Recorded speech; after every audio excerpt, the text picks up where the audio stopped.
Hello dear students, welcome to English gateway. তোমাদের গত ক্লাসে মডিফায়ার্স এর মাত্র 5টা রুলস দেখিয়েছিলাম। আজকে আর মাত্র তোমাদের 6টা রুলস দেখাই দিব। এই 6টা রুলস আর আগের 5টা রুলস যদি তোমরা শেষ করো তাহলে তোমার মডিফায়ার্স এর সকল রুলস শেষ হয়ে যাবে। এরপর তোমরা জাস্ট প্র্যাকটিস করবে, আর প্র্যাকটিসের জন্য অবশ্যই শুধুমাত্র বোর্ড কোশ্চেন গুলো বেশি বেশি প্র্যাকটিস করবে। তার সাথে তোমরা শীর্ষস্থানীয় কলেজের টেস্ট পরীক্ষার কোশ্চেন গুলো প্র্যাকটিস করতে পারো। তো আজকে তোমাদের ক্লাসে আছি আমি সীমান্ত, পড়াশোনা করছি ঢাকা ইউনিভার্সিটিতে, আর আমার কলেজ ছিল বিএএফ শাহিন কলেজ ঢাকা। তো চলো আর কথা না বাড়িয়ে আমরা শুরু করে দিই। তোমাদের গত ক্লাসে দেখিয়েছিলাম 1 থেকে 5 পর্যন্ত আম, যে রুলস গুলো আছে, অর্থাৎ কোয়ান্টিফায়ার পর্যন্ত দেখিয়েছিলাম। আর তোমরা যারা আজকের ক্লাসে নতুন, এই ক্লাসটা তোমরা প্রথম দেখতেছো, তাদের কাছে একটা অনুরোধ থাকবে, তোমরা আগের ক্লাসটা আগে শেষ করবে, অর্থাৎ পার্ট 1টা আগে শেষ করবে, তারপর এই ক্লাসটা দেখবে। সেক্ষেত্রে তোমার বুঝতে একটু ইজি হবে। ওকে, দেখো আমরা আজকে দেখব, আমরা আজকে 5-এর পর থেকে দেখব। আর তোমাদের এই পিডিএফটা, অর্থাৎ তোমাদের মডিফায়ার্স এর এই রুলস এর পিডিএফটা তোমরা আমার কাছে পেয়ে যাবে। পিডিএফটা পাওয়ার জন্য তোমরা চ্যানেলটাকে সাবস্ক্রাইব করবে, এবং সাবস্ক্রাইব করার পর ডিসক্রিপশন বক্সে আমাদের ফেসবুক পেজের লিংক দেওয়া আছে, সেইখানে ফেসবুক পেজে একটা নক দিবে, এবং নক দেওয়ার সময় তোমরা যে ইউটিউব চ্যানেলটি সাবস্ক্রাইব করেছো এটার একটা স্ক্রিনশট দিবে, তাহলেই তোমরা পিডিএফটা পেয়ে যাবে। ওকে, দেখো আজকে আমরা শুরু করব রুল নাম্বার 6 থেকে। দেখো রুল নাম্বার 6 কি বলছে, যে ইন্টেন্সিফায়ার ব্যবহার করতে বলছে। এখন ভাইয়া, তোমরা তোমাদের মডিফায়ার্স এর ক্ষেত্রে তোমরা সর্বপ্রথম কোশ্চেনটা পড়বে এইভাবে, যে she is talented at playing piano. তোমরা যখন পিডিএফটা পড়বে, পিডিএফটা পড়ার সময় অবশ্যই একটু খেয়াল রাখবে। যে জিনিসটা খেয়াল রাখবে সেটা হচ্ছে যে তোমরা এই শূন্যস্থান আর ব্র্যাকেটের ভিতরে যে অংশটুকু আছে এটা আগে উচ্চারণ করবে না, তোমরা জাস্ট এইভাবে পড়বে, she is talented at playing piano. এইটুক পড়ার পর এটাকে বাংলা করার ট্রাই করবে, যে সে পিয়ানো বাজাতে খুবই দক্ষ। এখন তারপর তোমরা লক্ষ্য করবে যে ব্র্যাকেটের ভিতর কি বলা আছে, এখানে বলা আছে ইন্টেন্সিফায়ার। এখন তোমরা বুঝতে পারলে যে এখানে ইন্টেন্সিফায়ার ব্যবহার করতে হবে। যখনই তোমরা ব্র্যাকেটের ভিতর ইন্টেন্সিফায়ার ওয়ার্ডটাকে দেখে বুঝতে পারছো যে এখানে ইন্টেন্সিফায়ার ইউজ করতে হবে, তখন তোমরা আমার পিডিএফ বা তোমরা যে রুলসটা পড়েছো সেই রুলসটার কথা মনে করবে। দেখো, ইন্টেন্সিফায়ার দিয়ে বোঝানো হয় তীব্রতা বোঝানো হয়, এবং যেখানে তোমরা ইন্টেন্সিফায়ার দেখবে সেখানে সো অথবা ভ্যারি, চোখ বন্ধ করে সো অথবা ভ্যারি বসিয়ে দিবে, অথবা তোমরা চাইলে রিয়েলি অথবা এক্সট্রিমলিও বসাতে পারো, কোনো প্রবলেম নেই। কিন্তু এক্ষেত্রে একটা খেয়াল রাখবে যে শূন্যস্থানের আগে যদি আর্টিকেল থাকে সেক্ষেত্রে ভ্যারি ইউজ করবে, আর যদি আর্টিকেল না থাকে সেক্ষেত্রে সো এবং ভ্যারি যে কোনো একটা ইউজ করতে পারবে, অথবা রিয়েলি অথবা এক্সট্রিমলি ইউজ করতে পারবে। তোমরা সকল ক্ষেত্রেই যেখানে ইন্টেন্সিফায়ার দেখবে সেখানে চোখ বন্ধ করে সো অথবা ভ্যারি ইউজ করে দিবে, তাহলে তোমাদের ফুল মার্কস চলে আসবে। যেমন দেখো, she is so talented at playing piano, অথবা আমি যদি বলি she is very talented at playing piano, তাহলে কিন্তু আমাদের অ্যান্সারটা হয়ে যাচ্ছে। আশা করি বুঝতে পারছো। তারপরে যদি কোনো প্রবলেম থাকে তোমরা কমেন্ট করে আমাকে জানাতে পারো। তো দেখো আমরা 7 নাম্বার রুলসে চলে যাই। তোমাদের মডিফায়ার্স এর ক্ষেত্রে অনেকগুলো রুলস আছে, যে রুলস গুলো তোমাদের অনেক জায়গায় অনেকভাবে শেখানো হয়। কিন্তু ভাইয়া সকল রুলস শিখে তো তোমাদের লাভ নেই, তাই না? তোমাদের যে রুলস গুলা তোমাদের এইচএসসি তে আসবে, যে রুলস গুলা তোমাদের পরীক্ষাতে আসবে, শুধু সেগুলাই শিখবা। হার্ড ওয়ার্কের থেকে স্মার্ট ওয়ার্ক করা কিন্তু বেটার, এটা মনে রাখবে সবসময়, যে hard work, sorry, smart work is better then hard work. বুঝতে পারছো? এখন যতগুলো রুলস আছে সবগুলো রুলস যদি তুমি পড়ে মুখস্থ করে মাথায় একদম ঢোকানোর ট্রাই করো, সেক্ষেত্রে সেক্ষেত্রে যেই রুলস গুলো তোমার জন্য ইম্পর্টেন্ট না, শুধু শুধু তুমি সেগুলো শিখে মাথার ভিতর ওভারলোড কেন করতেছো? দরকার নেই তো, তাই না? সেজন্য যেই রুলস গুলো শুধু ইম্পর্টেন্ট শুধু সেগুলো শিখবে। আর সেজন্য তোমাদের মাত্র আমি এখানে 12টা রুলস দিয়েছি। মাত্র 12টা রুলস যদি শেখো তুমি, তাহলে তোমাদের মডিফায়ার্স একদম টোটালি কমপ্লিট হয়ে যাবে। এরপর তোমরা জাস্ট প্র্যাকটিস করবে। এখন দেখো, জিরান্ট, জিরান্ট হচ্ছে জিরান্ট এবং প্রেজেন্ট পার্টিসিপল। ভাইয়া, জিরান্ট এবং প্রেজেন্ট পার্টিসিপল দুটোরই স্ট্রাকচার হচ্ছে ভার্বের সাথে আইএনজি, অর্থাৎ একটা অর্থবোধক ভার্ব নিবে, তার সাথে চোখ বন্ধ করে আইএনজি দিয়ে দিবে। এখন আমরা যারা একটু ইংরেজি সেকেন্ড পেপারে যাদের একটু বেসিক ভালো আছে তারা জানি যে জিরান্ট নাউনের মতো কাজ করে, প্রেজেন্ট পার্টিসিপল কাজ করে অ্যাডজেক্টিভের মতো, তাই না? তো দেখো, যখন তোমরা মডিফায়ার্সে অ্যান্সার করতে যাবে তখন কোনটা নাউন হিসেবে কাজ করতেছে, কোনটা অ্যাডজেক্টিভ হিসেবে কাজ করতেছে, এত কিছু জানার তোমার দরকার নেই ভাইয়া। তোমার এগুলো অবশ্যই জানতে হবে অ্যাডমিশনের জন্য, কিন্তু এইচএসসি লেভেলের জন্য এটা না জানলেও চলে।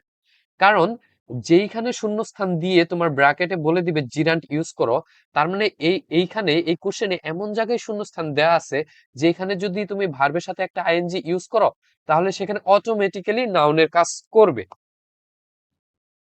সেক্ষেত্রে তোমার বুঝতে হবে না যে এটা নাউনের কাজ করতেছে না অ্যাডজেক্টিভের কাজ করতেছে।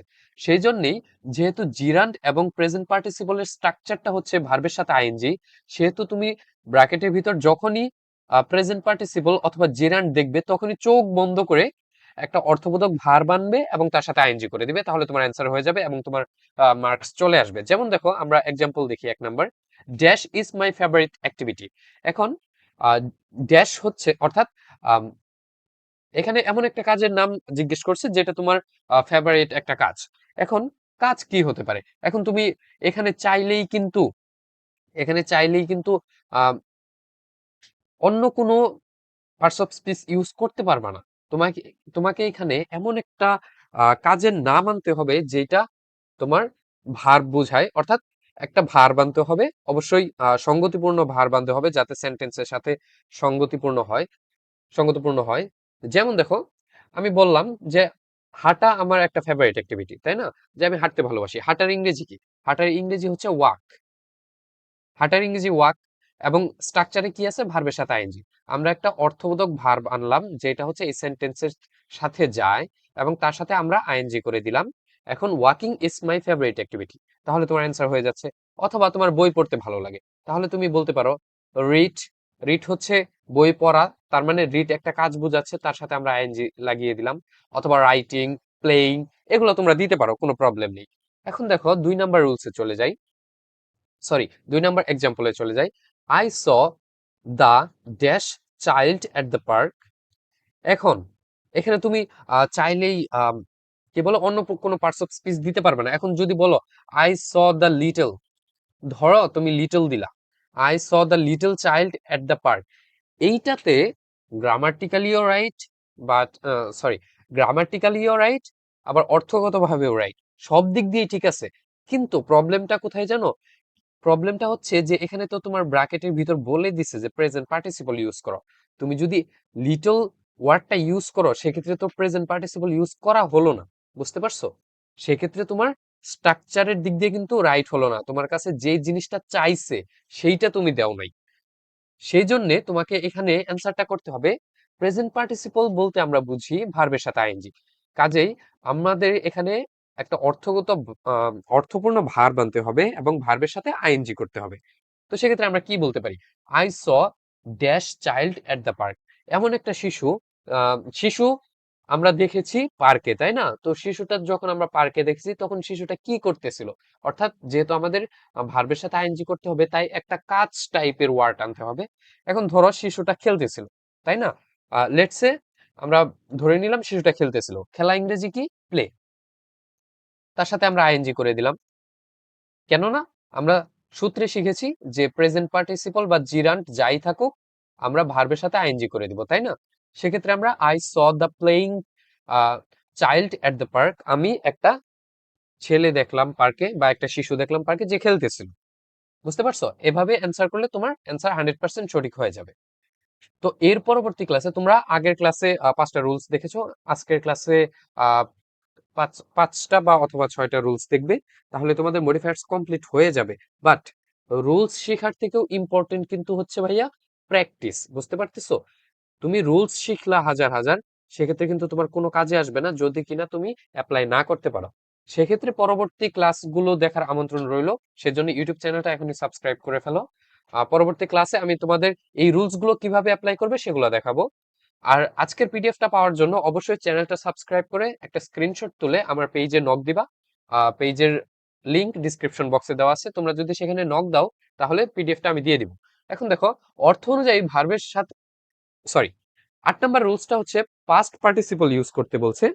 এখানে আমরা যদি পাস্ট পার্টিসিপল ইউজ করি তাহলে আমাদের অ্যান্সার হয়ে যাবে।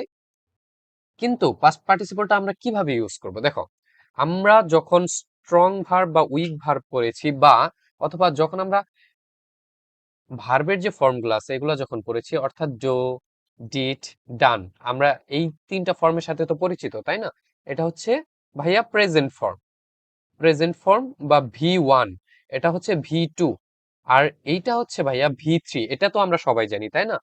এই যে যে আমরা V3টাকে লিখলাম, এটাই হচ্ছে ভাইয়া পাস্ট পার্টিসিপল। এটা প্রেজেন্ট, এটা পাস্ট, এটা পাস্ট পার্টিসিপল। সেই ক্ষেত্রে আমরা যখনই দেখব যে মডিফায়ার্সে ব্র্যাকেটের ভিতর বলছে যে পাস্ট পার্টিসিপল ইউজ করো, তখনই আমরা ভার্বের V3 ইউজ করে দিব চোখ বন্ধ করে, তাহলে আমাদের অ্যান্সারটা হয়ে যাবে। কিন্তু যেই ভার্বের V3টা ইউজ করব, সেই ভার্বটা অবশ্যই অবশ্যই অর্থ অনুযায়ী হতে হবে, অর্থাৎ সেন্টেন্সের সাথে যায় এমন একটা ভার্ব হতে হবে।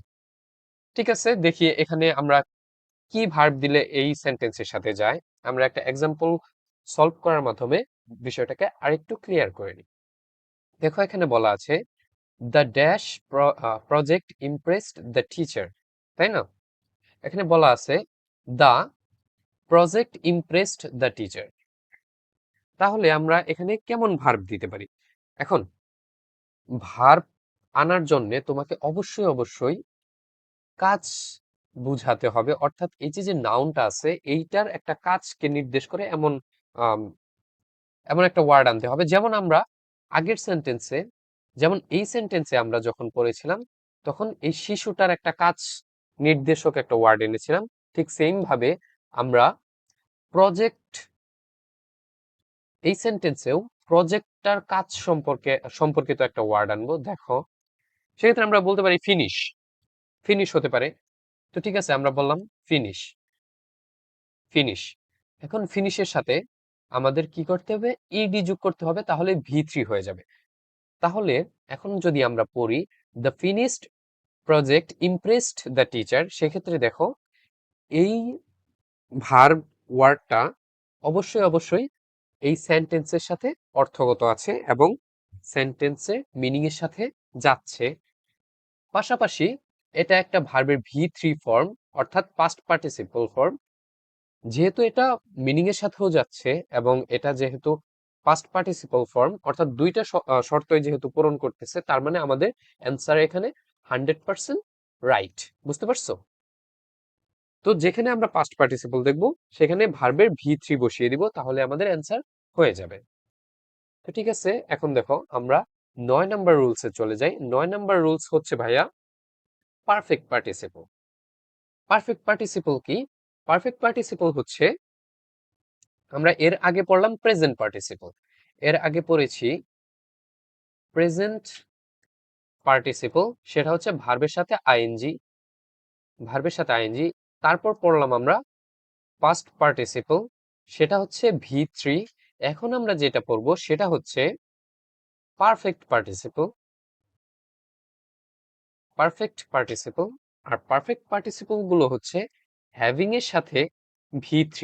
হ্যাভিং এর সাথে হচ্ছে ভাইয়া V3 হবে। তো দেখো, হ্যাভিং এর সাথে V3 লিখলেই আমাদের উত্তর হয়ে যাবে, কিন্তু আমরা যে ভার্বের V3টা লিখব সেটা অবশ্যই অর্থগত হতে হবে এবং সেন্টেন্সের সাথে যায় এমন একটা ভার্ব আনতে হবে। যেমন the book he was able to answer the question easily. এখন বইটা কি করলে আমরা, সরি, বইটা কি করলে সে বই থেকে কোনো একটা অ্যান্সার সহজে দিতে পারবে, সেক্ষেত্রে আমরা বলতে পারি বইটা পড়লে বা বইটা শেষ করলে। তো বা অথবা বলতে পারি বইটা দেখলে। তো সেক্ষেত্রে আমরা কি লিখতে পারি? স্ট্রাকচার অনুযায়ী আগে হ্যাভিংটা লিখে নিব, তারপর আমরা যে ভার্বটা দিতে চাই সে ভার্বটা লিখবো। তো সেক্ষেত্রে আমরা বলতে পারি বইটা শেষ করলে বা বইটা পড়লে। হ্যাভিং রিড, রিডটা হচ্ছে রিডের V3 ফর্ম।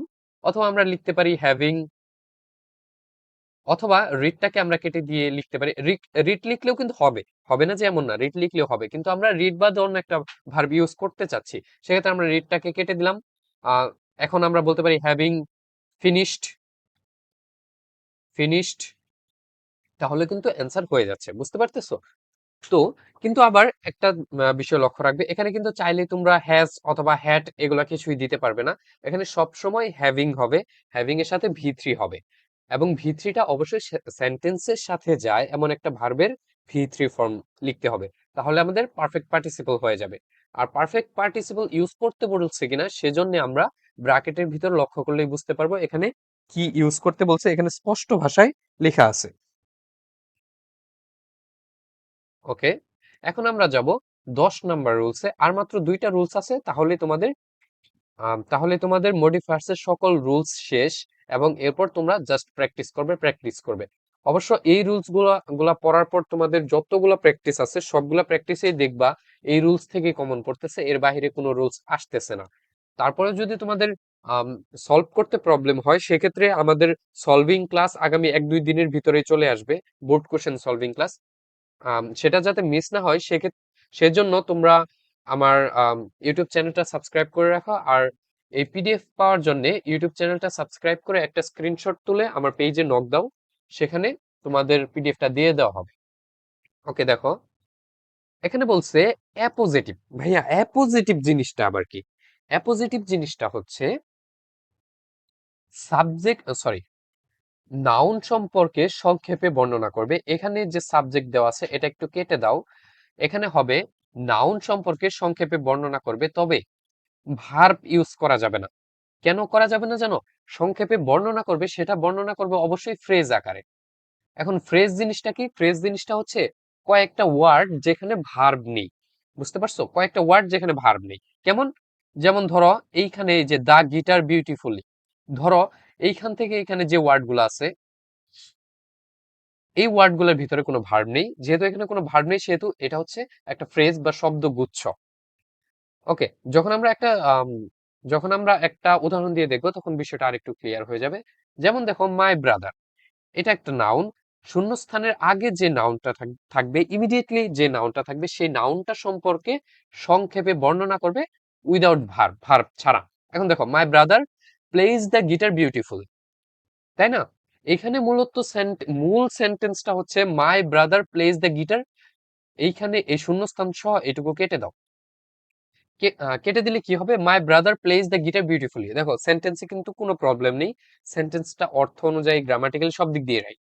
কিন্তু যখন আমাদের অ্যাপোজিটিভ ইউজ করতে বলবে এই অংশটা আলাদা। ভাইয়া এই অংশটা আলাদা, এবং এই অংশটা যেহেতু নাউনকে বোঝাচ্ছে তাই এই অংশটা নাউনের সাথে এসে বসে। আর এই অংশটাকে তুমি বলতে পারো উড়ে এসে জুড়ে বসাও, এটা হুদায় হুদায় এসে বসে পড়ে। যেমন দেখো এমনি এমনি এসে বসে। আর এটাকে আমরা করব কিভাবে জানো? এটাকে আমরা ভার্ব ছাড়া একটু সংক্ষেপে বর্ণনা করব, যেমন my brother a good person বা এ স্কিলড পারসন। অবশ্যই এখানে তোমরা যা বলবা সেইটা পরবর্তী অংশের সাথে সঙ্গতপূর্ণ হতে হবে। যেমন যেহেতু সে গিটার বাজাতে পারে তার মানে এটা একটা তার স্কিল, তাই না? তো সেজন্য আমরা বলতে পারি এ স্কিলড পারসন, পারসন এভাবেও বলতে পারি। এখন বলতে পারো ভাইয়া এখানে তো ভার্ব এনে পড়েছেন, স্কিলড ইডি দিছেন, তার মানে কি এটা ভার্ব বুঝাচ্ছে? না, এটা ভার্ব বুঝাচ্ছে না, এটা বুঝাচ্ছে অ্যাডজেক্টিভ। বুঝতে পারতেছো? আচ্ছা, তোমাদের যদি এইটা দিয়ে বুঝতে প্রবলেম হয় সেই ক্ষেত্রে আমরা অন্য কিছুও লিখতে পারি। অন্য কিছু কেমন লিখতে পারি? যে এ গুড পারসন, অথবা লিখতে পারি এ নাইস পারসন। আমরা এভাবে দিতে পারি, কোনো প্রবলেম নেই। সঙ্গতিপূর্ণ না হলেও কোনো প্রবলেম নেই, তুমি যতক্ষণ পর্যন্ত তুমি সাবজেক্টের সাথে মিল রাখবে আর যতক্ষণ পর্যন্ত এখানে ভার্ব ইউজ করবে না ততক্ষণ পর্যন্ত তোমার অ্যান্সার হবে। বুঝতে পারছো? আর সেক্ষেত্রে একটা শর্টকাট টেকনিক শিখিয়ে দিই। তোমরা এইখানে যে ফ্রেজটা লিখবা এটা স্ট্রাকচার সবসময় এমন রাখা ট্রাই করবা যে এ ড্যাশ ড্যাশ ড্যাশ আর একটা ড্যাশ, অথবা দা ড্যাশ ড্যাশ, এরকম রাখার ট্রাই করবা। এক্ষেত্রে হবে কি, তোমাদের অ্যান্সারটা ভুল হওয়ার সম্ভাবনা কম থাকবে। এখন এ ড্যাশ ড্যাশ দিয়ে কি বুঝালো আর দা ড্যাশ ড্যাশ দিয়ে কি বুঝালো? যেমন দেখো a good person, a nice person, এভাবে লিখতে পারো, বা এ ফেমাস পারসন এভাবে লিখতে পারো, বা এ ব্রিলিয়ান্ট পারসন, এ ব্রিলিয়ান্ট বয়, এভাবে লিখতে পারো, কোনো সমস্যা নেই। দেখো আমরা যদি আরেকটা আম, উদাহরণ কমপ্লিট করি সেক্ষেত্রে আমাদের বিষয়টা আরেকটু ক্লিয়ার হতে পারে। তবে a dash dash the dash dash, এখানে যখন লিখবে এখানে একটা ওয়ার্ড, এখানে একটা ওয়ার্ড, এখানে একটা ওয়ার্ড, এখানে একটা ওয়ার্ড। তবে দা সবসময় ইউজ করবে যখন ওই জিনিসটা পৃথিবীতে একটা মাত্র আছে। যেমন যেমন সূর্য সম্পর্কে বলতে গেলে, বা অন্য কোনো বিখ্যাত জিনিস যেটা পৃথিবীতে বা কোনো রিজিয়নে শুধু একটা মাত্র জিনিস আছে, তখন তোমরা দা ইউজ করবে নির্দিষ্টভাবে বোঝানোর জন্য। অর এলস তোমরা, অথবা তোমরা এ ড্যাশ ড্যাশ এই স্ট্রাকচারটা ইউজ করবে। দেখো এখন আমরা প্রথম উদাহরণটা আমরা বলেছিলাম, my brother a nice person place guitar beautifully. আমরা এভাবে দিলে আমাদের অ্যান্সার হয়ে যাচ্ছে। কিন্তু 2 নম্বরে আমরা 2 নম্বর যেই টেকনিকটা আছে এটা ইউজ করব, দেখি এটা হয় কিনা। দেখো, the city of Paris dash is known for its art and culture. The city of Paris খুব বেশি পরিচিত কেন? এটার আর্ট এবং কালচারের জন্য, তাই না?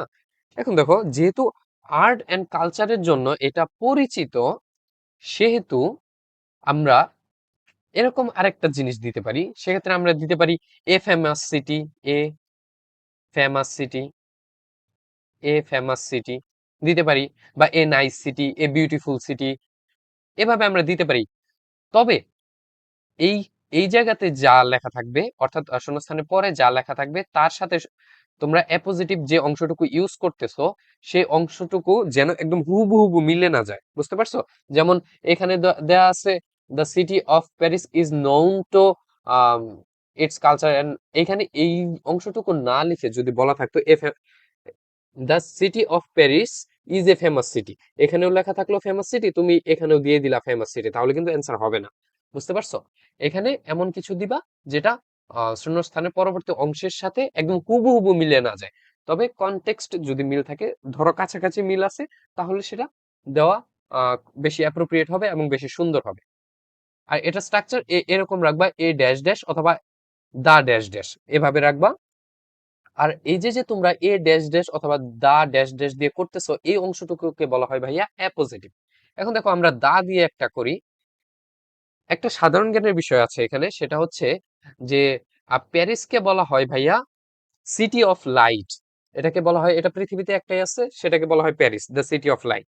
যেহেতু এটাকে সিটি অফ লাইট বলা হয়, আর পৃথিবীতে যেহেতু যেহেতু এটা একটাই আছে, সেহেতু আমরা বলতে পারি the city of Paris, the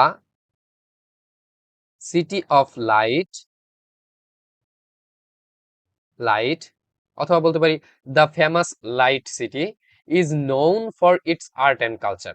বুঝতে পারছো? তাহলে কিন্তু আমাদের অ্যান্সার হয়ে যাবে। তো সবসময় খেয়াল রাখবা তোমরা এ ড্যাশ ড্যাশ অথবা দা ড্যাশ ড্যাশ এই টাইপের স্ট্রাকচার ইউজ করার জন্য। এখন দেখো, আমরা পরবর্তী অংশে চলে যাই, ইনফিনিটিভ। এখন ভাইয়া, ইনফিনিটিভ জিনিসটা কি? ইনফিনিটিভ হচ্ছে টু এর সাথে ভার্বের বেস ফর্ম থাকবে। যেখানে তোমরা ইনফিনিটিভ পাবা, সেখানে টু এর সাথে একটা ভার্ব আনবা, যে ভার্বটা অর্থগত হবে, এবং ভার্বের বেস ফর্মটা লিখে দিবা, তাহলে তোমাদের অ্যান্সার হয়ে যাবে। যেমন ধরো, she wants to dash how to play guitar. সে চায় কিভাবে গিটার বাজাতে হয়। এখন কিভাবে গিটার বাজাতে হয়, সে সে সে এই জিনিসটা কি করতে চায়, এটা শিখতে চাইতে পারে, বা কাউকে শিখাতে চাইতে পারে, তাই না? তো সেক্ষেত্রে আমরা কি দিব? স্ট্রাকচার, স্ট্রাকচারে যেহেতু সব জায়গাতে একদম টু নির্দিষ্টভাবে বলা আছে, সেহেতু আমরা টুটা আগেই লিখে নিব। কারণ ওইটা চেঞ্জ হবে না। ভার্বটা চেঞ্জ হতে পারে, সেটা সেন্টেন্সের উপর ডিপেন্ড করে চেঞ্জ হতে পারে। কেমন সেন্টেন্সের উপর ডিপেন্ড করে চেঞ্জ হতে পারে? যেমন এখানে এখানে ধরো অন্য একটা সেন্টেন্স দেওয়া আছে, যেই অনুযায়ী এখানে ওয়াক লিখলে ওয়াক ওয়ার্ডটা এই সেন্টেন্সের সাথে সুন্দরভাবে যাচ্ছে, সেক্ষেত্রে আমরা দিতে পারি টু ওয়াক। তার মানে এই ভার্বটা কিন্তু চেঞ্জেবল, অন্য ভার্ব হতেও পারে। তবে এই সেন্টেন্সে ওয়াক ওয়ার্ডটা যায় না। এই সেন্টেন্সে কি যায়? এই সেন্টেন্সে হচ্ছে টিচ অথবা লার্ন, এই ওয়ার্ড গুলো যায়। এখন দেখো, শি ওয়ান্টস টু, আমরা দিতে পারি লার্ন, অথবা দিতে পারি শি ওয়ান্টস টু টিচ, আমরা দিতে পারি। দেখো, আবার আবার কি দিতে পারি? শি ওয়ান্টস টু সি, আমরা এটাও দিতে পারি to see. She wants to see how to play guitar, সে দেখতে চায় কিভাবে গিটার বাজাতে হয়। অথবা আমরা বলতে পারি she wants to learn how to play guitar. অর্থাৎ তোমরা একটা টু আনবে, টু আনার পর একটা অর্থপূর্ণ ভার্ব আনবে, যেটা বাক্যের সাথে সঙ্গতিপূর্ণ হয়। আশা করি বুঝতে পারছো। এখন আমরা চলে যাব 12 নম্বর রুলসে, এবং আজকের লাস্ট রুলস, যে রুলসটা শেখার মাধ্যমে এবং আগের রুলস গুলো শেখার মাধ্যমে তোমাদের মডিফায়ার্স সম্পূর্ণ কমপ্লিট হয়ে যাবে। তো তোমরা যদি আমার রানিং কোনো কোর্স অথবা অনলাইন প্রাইভেট ব্যাচ সম্পর্কে জানতে চাও বা ভর্তি হতে চাও, সেক্ষেত্রে আমাকে হোয়াটসঅ্যাপে নক দিতে পারো। হোয়াটসঅ্যাপ নাম্বার উপরে দিয়ে দেওয়া হলো, তোমরা এখানে নক দিতে পারো। আর পিডিএফ এর জন্য হোয়াটসঅ্যাপে নক দিতে পারো, কোনো প্রবলেম নেই। আর সব থেকে গুরুত্বপূর্ণ বিষয় হচ্ছে, তোমরা যারা এইচএসসি লেভেলের স্টুডেন্ট আছো, তোমাদের কিন্তু রানিং অনলাইন ব্যাচ একটা চলতেছে, অনলাইন প্রাইভেট ব্যাচ, যেখানে তোমাদের কলেজ কলেজ লাইফের সকল গ্রামার এবং অ্যাডমিশন গ্রামার সহ একসাথে কভার করা হচ্ছে, সাথে বেসিকও পড়ানো হচ্ছে। এখন দেখো 12 নম্বর আছে প্রিপোজিশনাল ফ্রেজ। এখন ভাইয়া প্রিপোজিশনাল ফ্রেজ কি? তোমরা তো প্রিপোজিশন চিনো, তাই না? প্রিপোজিশন গুলো কি কি? প্রিপোজিশন গুলো হচ্ছে in, an, sorry sorry sorry, অ্যানটা ভুলে লিখে ফেলছি। ইন, অন, আফটার, টু, এগুলো হচ্ছে প্রিপোজিশন, তাই না? এটা তো আমরা সবাই জানি, এগুলো হচ্ছে প্রিপোজিশন। এখন আম, আচ্ছা, তোমাদের কি অ্যাপ্রোপ্রিয়েট প্রিপোজিশন নিয়ে প্রবলেম হয়? কোথায় কোন প্রিপোজিশন হবে এটা কি বুঝো না? যদি এগুলো বুঝতে প্রবলেম হয়, বা অ্যাপ্রোপ্রিয়েট প্রিপোজিশন তো বইয়ে অনেক আছে, যে কোনো বইয়ে অনেক আছে। যদি তোমাদের অ্যাপ্রোপ্রিয়েট প্রিপোজিশনের পিডিএফ লাগে, তাহলে তোমাদের আমি ফ্রিতেই দিয়ে দিব। তোমরা একটু কমেন্ট করে জানাবে। আর আজকে যেহেতু মডিফায়ার্স ক্লাসটা শেষ হয়ে যাচ্ছে, এরপর কোন টপিকে ক্লাস চাও, ইংরেজি গ্রামার বা ফার্স্ট পেপার বা সেকেন্ড পেপারের কোন টপিকের উপর ক্লাস চাও, একটু কমেন্ট করে জানিয়ে দাও। তোমাদের ফ্রি ক্লাস খুব তাড়াতাড়ি চলে আসবে। এখন দেখো, প্রিপোজিশন গুলো হচ্ছে, প্রিপোজিশনাল ফ্রেজ হচ্ছে, ফ্রেজ বলতে আমরা কি বুঝি? ফ্রেজ হচ্ছে কতগুলো শব্দ গুচ্ছ, অর্থাৎ শব্দ থাকবে বা ওয়ার্ড থাকবে, যেখানে কোনো ফাইনিট ভার্ব বা ভার্ব থাকবে না। বুঝতে পারছো? যেখানে প্রপার কোনো ভার্ব থাকবে না। এখন যেহেতু ফ্রেজ দিয়ে শব্দ গুচ্ছ বোঝায়, সেহেতু তোমাদের প্রিপোজিশনাল ফ্রেজ হচ্ছে প্রথমে একটা প্রিপোজিশন বসবে, তারপর নাউন বা প্রনাউন বসবে, তার সাথে এক্সট্রা একটা ওয়ার্ড তুমি দিলেও দিতে পারো, নাও দিতে পারো, এবং তুমি চাইলে আরো ওয়ার্ড আনতে পারো, সেটা তোমার ইচ্ছা, না দিলেও সমস্যা নেই। এখন দেখো, আমরা একটা উদাহরণ দেখি, তাহলে বিষয়টা আরেকটু ক্লিয়ার হয়ে যাবে। উদাহরণটা হচ্ছে, the children played dash all afternoon. তাহলে আমরা কি বলতে পারি? ছেলেরা বা শিশুরা বা ছেলে মেয়েরা খেলাধুলা করেছে সারা বিকেল ব্যাপী। এখন আমরা বলতে পারি played in the field, in the field আমরা বলতে পারি, অথবা বলতে পারি প্লেড এট দ্য রোফ, বা অন দ্য রোফ আমরা বলতে পারি, বা অন দ্য রোড। আমরা আমাদের শহরাঞ্চলে কি হয়, আমরা শহরাঞ্চলে আমরা একটা জিনিস দেখতে পাই, যে অনেকে রাত করে রাস্তার ভিতর বা গলিতে, গলি টাইপের যে সব রাস্তা আছে, এগুলোতে ক্রিকেট খেলে বা ব্যাডমিন্টন খেলে, তো সেই অর্থে আমরা ব্যবহার করতে পারি। এক্ষেত্রে দেখো, এখানে আমরা যে এই যে একটা ইন লিখলাম, এটা হচ্ছে প্রিপোজিশন। তারপর একটা নাউন আছে, এবং নাউনকে নির্দেশ করার জন্য আর্টিকেল আছে। আর্টিকেল অবশ্যই বসবে, এটা হচ্ছে নাউনকে যেহেতু নির্দেশ করে। কিন্তু আমাদের মেইন জিনিসটা কি? মেইন জিনিসটা হচ্ছে আর্টিকেল, সরি, নাউনটা আছে কিনা। প্রথমে প্রিপোজিশন, তারপর আমরা একটা নাউন আনলাম, তাহলে আমাদের প্রিপোজিশনাল ফ্রেজটা হয়ে গেল। মেইন বিষয় হচ্ছে তুমি প্রিপোজিশন আনছো কিনা, আর প্রিপোজিশনের সাথে এক্সট্রা ওয়ার্ড আছে কিনা। এরপর চাইলে তুমি আরো এক্সট্রা ওয়ার্ড যোগ করতে পারো, কোনো প্রবলেম নেই। এই বিষয়গুলো তোমরা যখন বোর্ড কোশ্চেন সলভ করবে, তখন আরো ক্লিয়ার ভাবে তোমরা বুঝতে পারবে, এবং তোমাদের এই এই রুলস গুলো প্রয়োগ করতে বা অ্যাপ্লাই করতে যে প্রবলেম গুলো হয়, সেগুলো তোমাদের কভার হয়ে যাবে যখন তোমরা বেশি বেশি প্র্যাকটিস করবে। তো আজকে এ পর্যন্তই থাকবে। তোমাদের মডিফায়ার্স এর সকল রুলস শেষ, এরপর তোমাদের প্র্যাকটিস আসবে। আর তোমরা কোন টপিকের উপর ক্লাস চাও, একটু কমেন্ট করে জানিয়ে দিবে। ইংরেজি ফার্স্ট পেপার নাকি সেকেন্ড পেপার, বা সেকেন্ড পেপার হলেও সেকেন্ড পেপারে কোন কোন টপিকে ক্লাস চাও, একটু কমেন্ট করে জানিয়ে দিবে।